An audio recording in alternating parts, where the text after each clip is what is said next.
has anyone else dared to go back and listen to mixtapes they made 15, 20 years ago? Ooh, that wouldn't be a good look at all.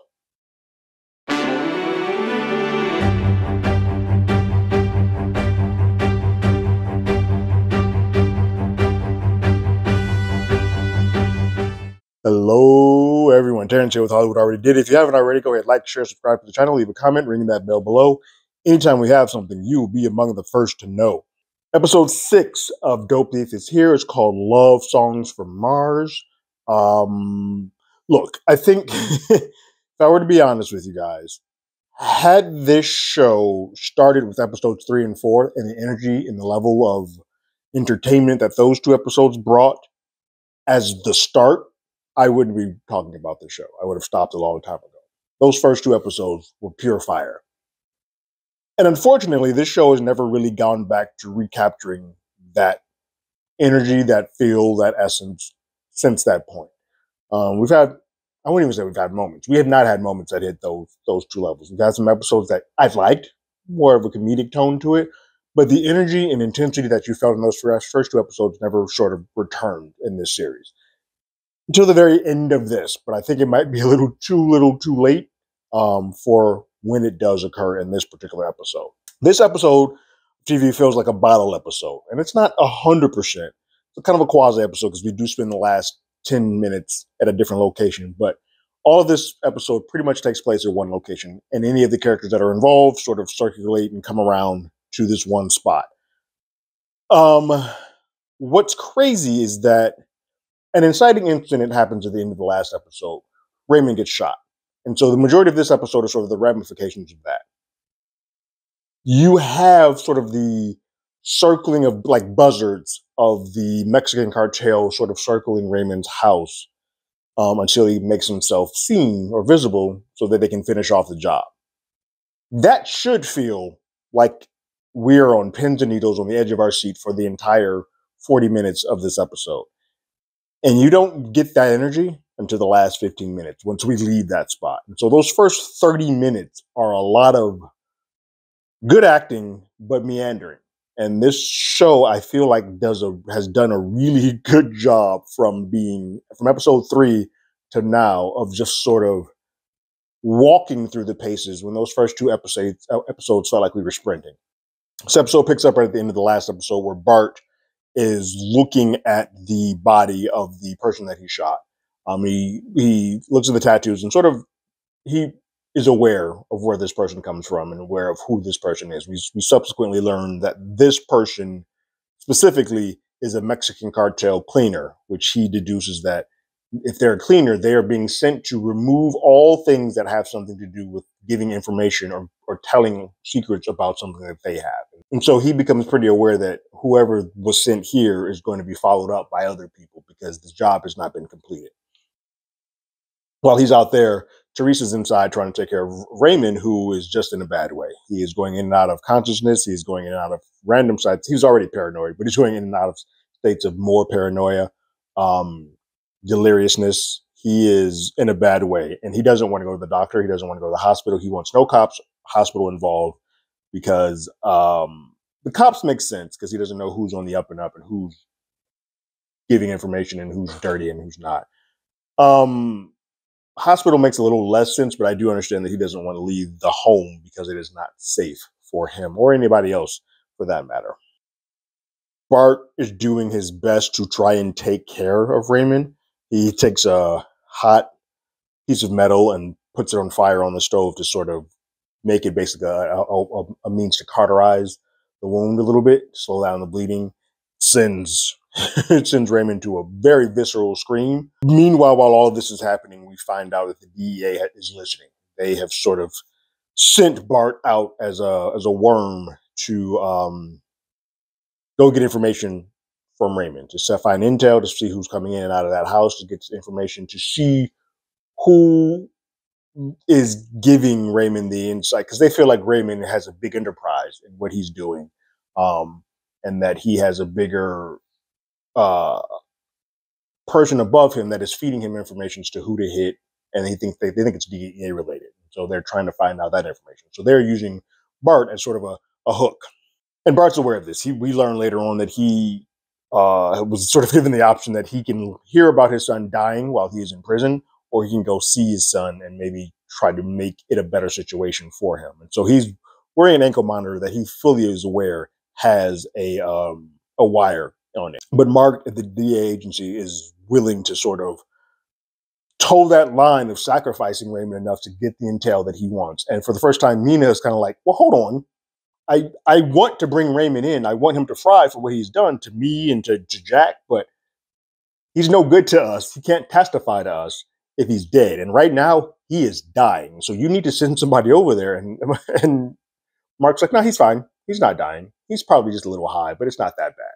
He is playing a real weird game where everybody else in that office starts looking at him a little bit sideways, like, I think this man is in trouble. I think he's dying, but we're just gonna all stand here and listen to this man die on tape. Going in and out of consciousness, Raymond wakes up once, and Manny is there. Manny is trying to protect him and get him better, get him back to health. He has a colander to collect vomit, which is weird because anybody knows what a colander is. It has slits and holes through it. So like in the vomit, it's just going to go straight through, to the point where eventually Teresa sees that and it's like, why would you use a colander? Like, what's wrong with you? There's clearly a history between Bart and Manny, and they just don't get along. There's a funny piece that happens later in there once some other folks show up about calling him son. That it's a cool, fun beat. But again, I think what keeps happening in this episode, while there are cars that keep circling around this home, they keep taking the piss out of any sort of tension that gets built. And so for the first 40 minutes, while we're watching Raymond go through Pure Hell and we're hearing the DA watch them, I feel like all of this could have been sped up. We're doing this thing where we're watching these last 3 episodes, could have been truncated down to 1 episode just to get us to the tension portion of this, more so than this bloated kind of like, let's do character studies about some characters that we don't just particularly care about. Like, this should be the Raymond and Manny show. And we keep circling around other characters that just don't add a lot of value. Anyway, Manny just sees that Raymond is in a bad way, and because he won't go to the hospital, he texts Son for some help. And he's like, son, I need your help. Please help us. Son shows up with his mom, who happens to be a doctor. And so she's about that business. She's like, all right, cool. You're going to do what I'm asking you to do. We're going to get this bullet out. We're going to try to close up this wound. We're going to make you better. And she goes through drugging them and getting them all situated and whatnot, to the point where she eventually does make the bullet wound a better situation for him. Now, all the time that this is happening, Bart is aware that he sort of has to play this game. So he said, I know I have to be in the room where information is being distributed because the DA told me to be. But she didn't say that I didn't have to have a radio playing at all times right by my ankle. So he's always had music playing. And so the DA is having a hard time making out what it is that's happening in that room. They're getting words and phrases from here to there from time to time, and they hear that Son's there, but they can't quite make it all out because the music is so loud directly next to the microphone.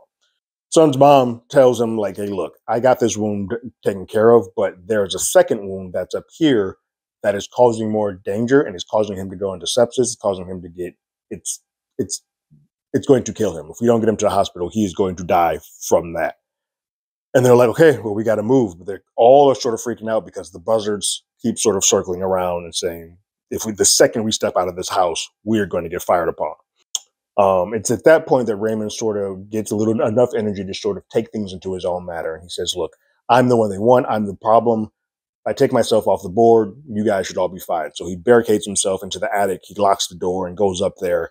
And there is a CD that he goes up there, which is sort of a mixtape that he made back in the day for his girl, who he keeps seeing flashbacks of her and mirages of her in his delirium.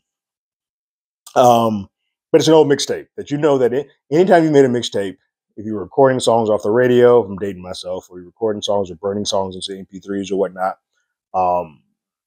the music that you listened to when you were younger may not be the same as you listen to today. And so he plays the CD, and it's all like top 40 songs from back then. It makes his gears grind. I think there's an Ashley Simpson song that I keep hearing played on there, which I I dug that song. I still kind of dig that song, but it is not making him feel good at all. And so um, he writes like a suicide note, basically saying goodbye, saying here's where the money is, but you guys will all be better off without me. And then we pan off from him, and we hear a gunshot go off. Now, all the folks in the house freak out. The DA hears the gunshot, and they're kind of like, can someone verify for me that that's a gunshot? I don't know how the hell they would do that in the office, but sure. But it's clear that there's a bit of a laissez-fairness that's happening with Mark in charge about the health and safety of Ray Driscoll or anybody else in that Driscoll home, knowing that there are people probably trying to end everybody in that house's life. Manny busts the door down, and they go upstairs to see that the gunshot wasn't Raymond taking his own life, because there's a moment where he puts the gun in his mouth, and we see that he has shot the radio that was playing the songs of Love from Mars, because he said, I can't. They were driving me nuts. I can only take so much more. Top 40. We then start seeing gunfire come in from the window and the attic with infrared, and so they're starting to get fired on. Some family starts ducking. More bullets spray. It's at that point that Mark sort of feels a little bit of guilt and is like, okay, look, keep recording, but send an agent over to their house, because something might be going down. Son, I don't remember his number two name. Son, his number two, and then Manny go outside to sort of just see who's shooting at them, who's out there, and the coast seems to be clear. They seem to have a window of time where, hey, it might be best to go ahead and move Raymond. To that point, that Manny starts going into his typical freak out moments, which I think this is where the show keeps losing me, because every time it seems like we've gotten over the hill where Manny can deal with his BS, he gets into a moment where he goes right back to it, and that gets old fast. I think there should be some type of character growth, and so if we're having Manny be one way at the beginning, we have a conversation with him, says I'll be fine, and then he goes right back to it. That doesn't make for good television. I'm sorry. And I know this is based on a book, but if we keep resetting like that, what's the point of watching this if the characters don't grow or don't change or don't sort of evolve? But anyway, Manny has a freak out in the middle of the thing. He's telling people like, I want to go talk to the people who are coming after us. I want to go have a conversation with them. I need to go tell them that I'm deeply sorry. I'm apologetic. My bad. I will do whatever it is you want. I am so sorry. And he starts sort of, the first car that pulls up sort of has a moment like, oh my God, I'm so sorry. Please forgive me. I beg of you. And it ends up being Sherry, which just undercuts any tension that may be happening in this episode. Sure, I guess. Sherry's like, I love you. I've been looking for you all over the place. I just want to make sure you're safe. It's a very toxic and weird relationship. And Son's kind of like, hey, you need to get her inside. Even with you guys hugging and being all lovey-dovey, there are still people trying to kill us. Get her in. We'll figure out what's happening with her later. They're getting in. They're still trying to figure out how to get Raymond out. It's like they think this might be the window to do so, because it doesn't appear like anybody's outside. Now, my brain immediately goes to like, this is a setup. They're trying to get them to sort of move to a place where they have better, they know the land better. They have better angles to sort of come in, trying to set up an ambush, but they're playing coy to sort of fish them out or flush them out. Nobody else there seems to be cognizant enough of that, except for Mina at the DEA office. Raymond starts sort of spiraling and seeing numbers and whatnot. He quickly deduces in his delirium that it's the money isn't the aha piece of this whole thing. It's the code that's on the side of these bills. If you have the other bill, like my bill has this code, where's the other bill? That has a code on it. I think if we put them together, we'll start getting under the hood of this. But Teresa doesn't want to hear any of that. She's like, I don't know why he's going Rain Man and talking about numbers and any of this. Get my baby to a hospital now. If I have to do it, I'll do it. But let's get him out to the car. And it's at that point that Bart goes into the car, pulls it out, and they escort Raymond into the passenger side. So they're taking Ray to the hospital. Well, he's taking Ray to the hospital. Bart and Raymond sort of have their come to Jesus moment with each other, where they lay into each other again, talk about the realist, like, I'm here because of you. Raymond blames Bart. Bart lets him know that like the DEA has been listening to all of this. The only reason they let me come out to see you is because they wanted some information, and somebody very dangerous is coming after you, son. And I'm here to try and do my best to protect you, to get you from one point to another. So at this point, that while they're on the way to the hospital, Mina clicks in and like, something's not right. This feels like an ambush. So she, above Mark, is like, I don't care what he's saying. Send police, send people to the hospital, because I think an ambush is about to take place. To this point, that Bart tells Raymond about, hey, the DA gave me the option to hear about you dying in prison or not. I chose the latter. But he's saying that someone set you up. Someone used you to hit that house. They gave you the information. They knew what it is, what you did. They knew you were taking small time stuff. They knew all of that. But they needed a way to hit this house. And so they used you as a puppet to sort of get into that. And now we got to figure out who that person is and do so before everything sort of falls apart. Son and Manny pull up next to them and it's like, all right, we're going to kind of just do some reconnaissance, some actual reconnaissance, as Manny tells Raymond, sort of look at the place. And a biker drives by, more or less to sort of pull them away because they know that that's the car that has the weapons, pulls them away. Bart and Raymond pull up to the very front of the hospital. They're literally right next to the hospital door. And Bart opens his door and immediately just gunfire just starts raining down. You start seeing bikers coming from every which angle. They're coming from everywhere. And just it's a massive gunfight that takes place. Obviously, Raymond can't really fire back, but Bart has a weapon, so he's trying to fire, but like keep stationary, but also still protect his son. Son and Manny and Son's number 2 make their way back and start opening fire and trying to give protection. Son number 2 is doing his best Val Kilmer from Heat impersonation. He's got an AK and he's taking people out. It's a really well done sequence. Like the gunfight, everything here is done well, and it feels there's some tension to it because the goal is still to get Raymond from that car to that hospital. Even though those folks in the hospital are still serving patients, but they're freaking out too because the gunfight's happening right in front of their doors.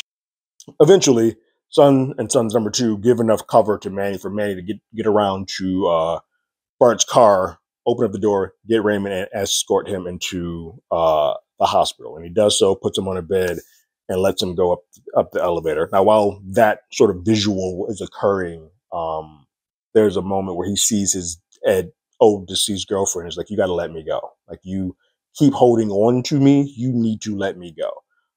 And then we see a sort of mirage of Mina's like, we're not done here, so you can't give up. We're going to hold on to it. So it seems like now, within all of his deliriousness and putting the code together, he's starting to realize that, hey, if this woman is still alive, because her name wasn't in the paper, I can have sort of a connection. Because in his mind, Mina's dead. But he's like, I might need to be doing this for her. While he's going up to the hospital to get made better, the police are arriving. So most of the bikers start scattering and going back to their hidey holes. And then we see Bart, I think he's reloading his gun or about to put it away. But one of the bikers, which we're believing to be the bikers, but someone gets him dead, gets a drop on him, puts him dead to rights, and puts a gun at him. Bart says, oh, fuck, I believe. And then the gunshot goes off and we go to black. Here's how I know this show's having a problem with me and not working. That sequence of Bart getting shot should mean something, should have some weight, should make me as a viewer feel some type of way. It does not. And I think it's because I've spent so much time with Raymond and Manny that I have not had enough of a connection to have Bart. And so for you to end the episode with Bart appearing to be shot is a choice, but it does nothing for the impetus for me to watch or care about what happens in the next episode because I don't have enough of attachment to Bart. I do think the last 15 minutes of this episode is pretty well done, but that first 40 could have been truncated, done something differently. I like the bottle episode. I like the idea of the cartel sort of circling around him this whole time while he gets worse and them having to make a gut decision as to when to leave. For the most part, most of the things, the concept of this episode works. Just the execution in that first 30 just feels a little disjointed. This episode's better than the last two. Still not quite to the heights of the first episode and the second episode. I'm going to continue on because we've come this far already, but I do think that had this sort of been the norm at the start of this series, I don't think I would have continued on with this. I will say this because I had a big problem with it in the last episode. The lawyer girlfriend piece of it is very jarring now because in this episode she wasn't present at all, and the fact that nobody decided to give her a call, or he didn't say call her, or didn't freak out about her, it just shows you how much more ham-fisted that relationship seems to be than I think this series lets on. I think I've not read the book. I have no sort of thing to go off of, but I feel like that relationship probably had more groundwork laid for it before it occurred in the book, and thus in the show they're kind of like, well, this has to happen because the book says so, but didn't take the time to sort of put those breadcrumbs there, and it sort of just fell flat for me. So again, that's episode 6 of Dope Thief. I am a lot harsher on this than I was at the very beginning because the threads, if you pull on the threads, the energy, feel, and sort of tension that the first 2 episodes had, I have never really felt again. And so, can it stick the landing? I don't know because the takeoff has been so bumpy up to this point. I don't even know if there's a landing to actually hit. But we'll stick with it and see. What did you guys think about this 6th episode of Dope Thief called Love Songs from Mars? Go ahead and leave your thoughts and comments in the comments below. If you haven't already, you can follow us on X at HollywoodADI. You can hit us up on email at HollywoodAlreadyDidIt@gmail.com. We also have a podcast with the same name. That's on Apple Podcasts, Spotify, anywhere the place podcasts. We're there. And like always, I got my ticket. You got yours.